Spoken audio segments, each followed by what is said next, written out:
다양한 문화와 배경이 공존하는 프랑스 파리의 한 다국적 기업의 점심시간이 살얼음판이 되었습니다. 일본과 한국의 경기 영상을 보고 어쩔 줄 몰라 하는 프랑스 여성 리아가 있습니다. 그녀는 과연 무슨 이유로 이렇게 초조해하는 걸까요?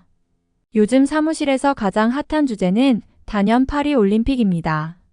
어느 날 오후 저는 동료들과 함께 휴게실에서 올림픽 얘기로 한창이었어요. 제 옆에는 한국에서 온 지은이가 있었는데 최근 온 가족이 이민을 와서 고국을 늘 그리워하며 한국의 역사, 문화, 춤 K-팝, K-드라마, K-뷰티 등에 관심이 많은 사람이었어요. 퇴근 후 한인타운에 쇼핑을 가거나 한식당을 찾아가 보는 등 한국 문화를 좋아해서 올림픽에 맞춰 오픈한 코리아 하우스 얘기도 꺼냈습니다. 한국 문화를 직접 체험할 수 있는 기회라 사무실 식구 모두 관심이 많았죠. 하지만 일본에서 온 동료 사쿠라는 불편한 표정으로 조용히 앉아 있었어요. 쉬는 날 코리아 하우스에 같이 가보자는 의견을 제시했을 때 사쿠라는 차갑게 대답했습니다. 난 별로 관심 없어. 지은이가 이유를 물었을 때 사쿠라는 한숨을 쉬며 말했어요. 그냥 올림픽이 그렇게 대단한 행사인지 모르겠어. 특히 한국 문화만 강조되는 것 같아서. 그 순간 분위기가 갑자기 불편해졌습니다. 저는 얼른 화제를 돌리려 했지만 이미 긴장감이 감돌기 시작했어요. 사쿠라의 발언에 우리 모두 놀랐습니다.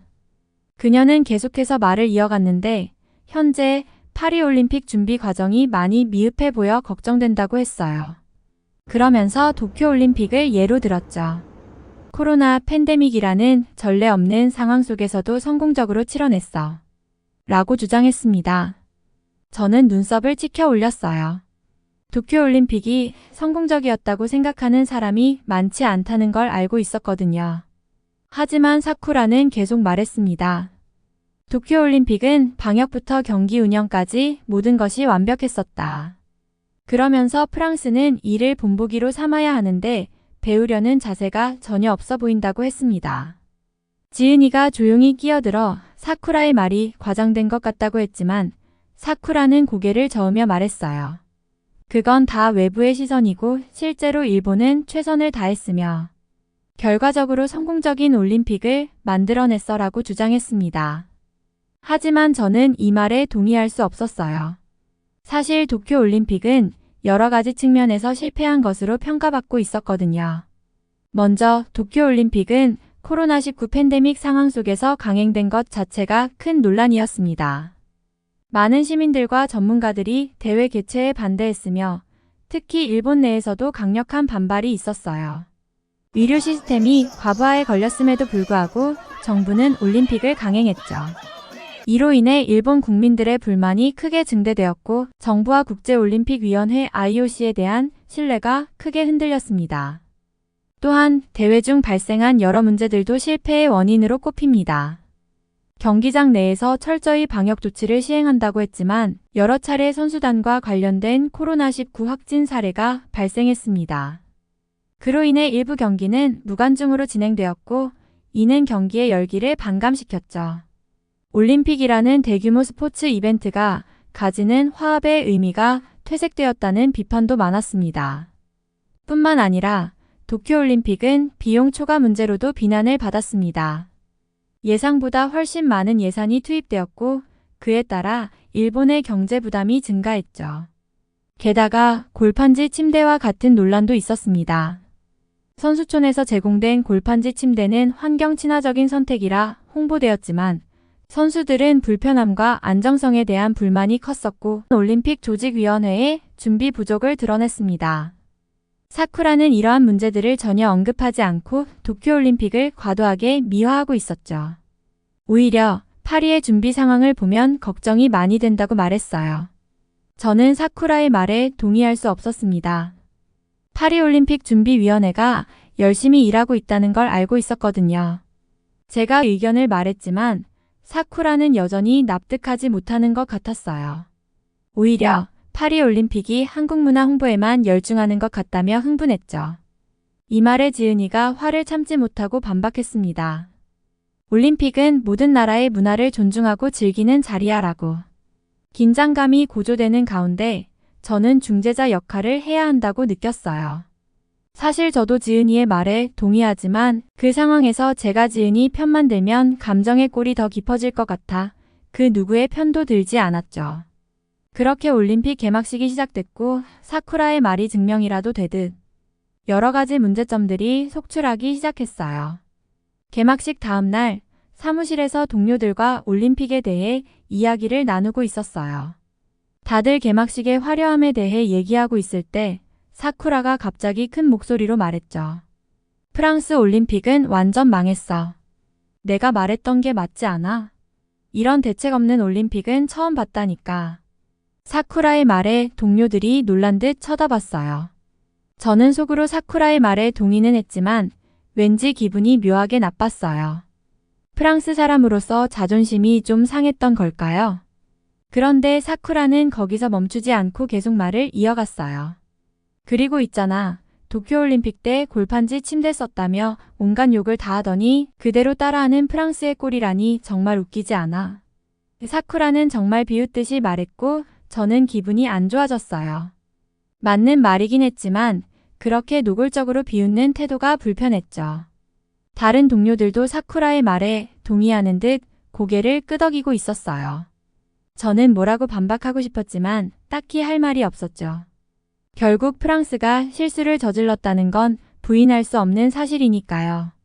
제가 프랑스 사람으로서 느끼는 자부심과 올림픽에 대한 실망감 사이에서 복잡한 감정이 들었어요. 사쿠라의 말이 맞다는 걸 인정하면서도 한편으로는 프랑스를 변호하고 싶은 마음도 있었죠. 이런 상황에서 어떻게 대처해야 할지 고민되는 순간이었어요. 그때 지은이가 이야기를 꺼냈어요. 지은이는 사쿠라의 말에 동의하면서도 도쿄올림픽의 문제점들을 하나하나 지적했어요. 코로나 상황에서 올림픽을 강행했다는 비판을 비롯해 대회 기간 중에도 여러 차례 확진자가 나와서 경기가 혼란스러웠지. 자원봉사자들의 처우 문제도 심각했어. 도쿄올림픽도 완벽하지 않았다는 점을 기억해야 해. 라고 말하며 도쿄올림픽이 팬데믹 상황 속에서 직면한 문제들을 상기시켰죠. 그녀는 이어서 말했습니다. 문화와 예술의 나라 프랑스는 이런 어려움을 잘 극복할 거라고 생각해. 지은이의 말에 제 마음이 조금 편안해졌고 이어서 지은이는 우리 모두에게 더 이상 이런 얘기로 서로 기분 나쁘게 하지 말자고 제안했어요. 올림픽은 화합의 축제이니 각 나라의 장단점을 비교하기보다는 선수들의 활약을 응원하자고 말했죠. 그런데 대화 도중 사쿠라가 갑자기 한국의 출전 선수들이 예전보다 적다는 이야기를 꺼냈어요. 사쿠라의 표정이 묘하게 변하더니 일본의 커뮤니티에서 본 내용을 언급하기 시작했죠. 사쿠라는 지은이를 향해 조롱하듯 말했어요. 한국 선수단의 규모가 도쿄올림픽 때 60% 수준에 불과하다며 이는 한국의 쇠퇴를 상징한다고 했죠. 심지어 한국은 더 이상 스포츠 강국이 아니며 이번 올림픽에서 단체 종목은 여자 핸드볼뿐이라고 비아냥거렸어요. 사쿠라의 말투에서 악의가 느껴졌고 지은이를 자극하려는 의도가 분명해 보였어요. 그 순간 사무실 분위기가 다시 긴장감으로 가득 찼죠. 지은이의 표정이 굳어지는 것이 보였고 다른 동료들도 불편한 기색을 감추지 못했어요. 저는 사쿠라의 이런 태도에 놀랐고 왜 갑자기 이런 식으로 대화의 방향을 틀었는지 이해할 수 없었어요. 방금 전까지 화합에 대해 이야기하다가 갑자기 이런 식으로 변한 상황이 당황스러웠죠. 지은이는 당황한 듯 보였지만 침착하게 대답했어요. 선수단의 규모가 작아진 것은 사실이지만 그것이 한국 스포츠의 쇠퇴를 의미하지는 않는다라고 설명했습니다. 오히려 한국이 더 효율적이고 전략적으로 접근하고 있으며 질보다는 양을 중시하게 되었다고 말했죠. 지은이는 잠시 숨을 고르더니 계속해서 말을 이어갔어요. 단체 종목이 적다고 해서 개인 종목에서의 성과를 무시할 수 없다고 강조했습니다. 양궁, 태권도, 수영 등에서 한국이 여전히 강세를 보이고 있다는 점을 언급했죠. 또한 올림픽이 이제 막 시작됐으니 결과를 섣불리 판단하기엔 너무 이르다고 지적했어요. 지은이의 차분하고 논리적인 대답에 사쿠라는 잠시 말문이 막힌 듯 보였어요. 지은이는 올림픽이 국가 간 경쟁의 장이 아니라 세계 평화와 화합의 축제라는 점을 강조하며 모두가 그 정신을 기억하면서 서로를 응원하자고 제안했습니다. 지은이의 말에 사무실 분위기가 다시 부드러워졌어요. 저는 올림픽 이야기에 예민하고 다른 나라를 긁는 사쿠라의 태도가 이해되지 않았어요. 그녀의 행동은 단순한 경쟁심을 넘어서 악의적으로 느껴졌죠. 특히 한국을 향한 그녀의 비난과 조롱은 올림픽의 정신과는 거리가 멀어 보였어요. 며칠 후 우리는 함께 코리아하우스를 방문하기로 했어요. 사쿠라도 함께 가겠다고 해서 놀랐지만 어쩌면 이번 기회에 서로를 더 이해할 수 있지 않을까 하는 기대를 가졌죠. 코리아하우스에 도착하자마자 우리는 놀라지 않을 수 없었어요. 정말 많은 사람이 몰려 있었거든요. 입구부터 긴 줄이 늘어서 있었고 안으로 들어가니 활기찬 분위기가 우리를 반겼습니다. 안에는 한국 문화를 체험할 수 있는 다양한 공간들이 마련되어 있었어요. 전통 공예품 만들기 체험, K-팝 댄스 배우기, 한복 입어보기 등 정말 재미있는 활동들이 많았죠. 지은이는 이것저것 설명해주며 즐거워했고 저도 신기한 마음으로 이것저것 체험해봤어요. 그러다 우리는 한국 음식을 맛볼 수 있는 코너에 도착했어요. 비빔밥, 불고기, 김치, 떡볶이 등 다양한 한국 음식들이 진열되어 있었죠. 저는 호기심에 이것저것 맛보기 시작했어요. 특히 비빔밥의 다양한 속 재료와 신선하고 화려한 채소들의 색감에 반해버렸죠. 우와, 이거 정말 맛있다. 제가 감탄하며 말했어요. 그런데 그때 사쿠라가 불쑥 말을 꺼냈어요. 사실 이런 음식들 대부분이 원래는 일본 음식이야. 한국이 따라한 거지. 사쿠라의 말에 지은이와 저는 놀란 듯이 서로를 쳐다봤어요. 지은이의 표정이 순간 굳어지는 게 보였죠. 지은이가 차분하게 대답했어요. 사쿠라, 그건 사실이 아니야. 각 나라마다 고유의 음식 문화가 있고 서로 영향을 주고받은 것은 사실이지만 이렇게 단정 짓는 건 옳지 않아. 저는 갑자기 긴장감이 감돌기 시작한 걸 느꼈어요. 사쿠라의 발언이 또다시 문제를 일으킬 것 같아 걱정이 되었죠. 그때 저는 한 가지 생각이 떠올랐어요. 음식의 기원을 따지는 것보다 지금 이 순간, 우리가 함께 즐기고 있다는 게 더 중요하지 않을까? 각 나라의 음식이 가진 고유한 맛과 특징을 존중하면서 서로의 문화를 이해하는 기회로 삼는 게 어떨까? 제 말에 지은이가 고개를 끄덕였고 사쿠라도 잠시 생각에 잠긴 듯 했어요. 그렇게 우리는 다시 음식을 맛보며 대화를 이어갔습니다. 비록 완전히 해결된 것은 아니지만 적어도 그 순간만큼은 음식을 통해 서로의 문화를 이해하려 노력했죠. 사쿠라와 지은이를 보고 있자니 문득 프랑스와 영국의 관계가 떠올랐어요. 역사적으로 라이벌이면서도 때려야 뗄 수 없는 두 나라의 모습이 그들에게서 보이는 것 같았죠. 프랑스와 영국처럼 사쿠라와 지은이도 서로 경쟁하고 때로는 충돌하면서도 어딘가 묘하게 닮아 있어요. 둘 다 자국에 대한 자부심이 강하고 서로를 견제하면서도 은근히 상대방의 장점을 인정하는 모습이 보이더라고요. 또 둘의 관계에서는 오랜 역사적 갈등이 느껴졌어요.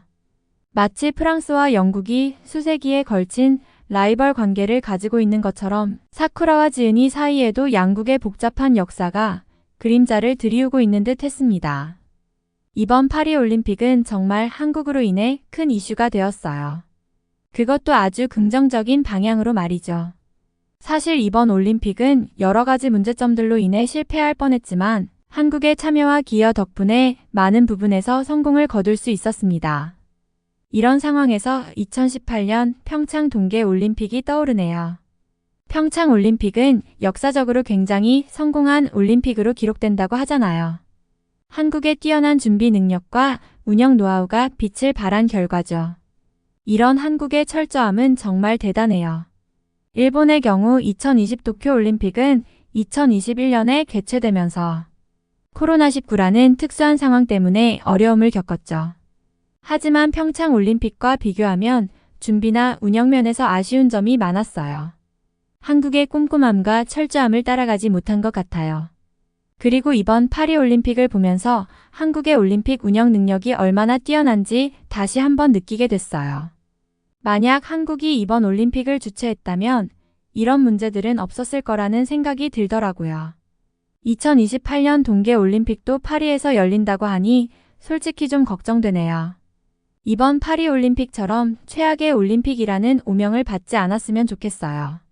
어쩌면 파리 조직위가 한국의 올림픽 운영 노하우를 배워야 할지도 모르겠어요. 결국 올림픽 운영에 있어서는 한국이 최고라고 말할 수 있을 것 같아요. 평창 올림픽의 성공을 보면 한국의 능력은 정말 대단하다고 생각합니다. 다른 나라들도 한국의 이런 점을 배워야 할 것 같아요. 한국의 올림픽 운영 노하우와 준비 능력은 정말 세계 최고 수준이라고 자신 있게 말할 수 있을 것 같습니다. 앞으로의 올림픽도 한국처럼 성공적으로 치러졌으면 좋겠습니다. 연말에 지은이 사쿠라와 함께 한국과 일본을 가보기로 했어요. 사실 일본보다 한국이 더 기대되지만 그들 앞에서 티를 냈다간 둘이 또 싸울까 봐 조용히 찾아보고 있답니다. 한국에 다녀온 친구들의 말로는 엄청난 곳이라던데 제가 갈 만한 곳을 댓글로 알려주시면 여행 계획에 참고하겠습니다. 감사합니다. 오늘은 프랑스에서 온 리아의 사연을 들어보았는데요. 오늘의 사연이 마음에 들었다면 구독과 좋아요 눌러주세요.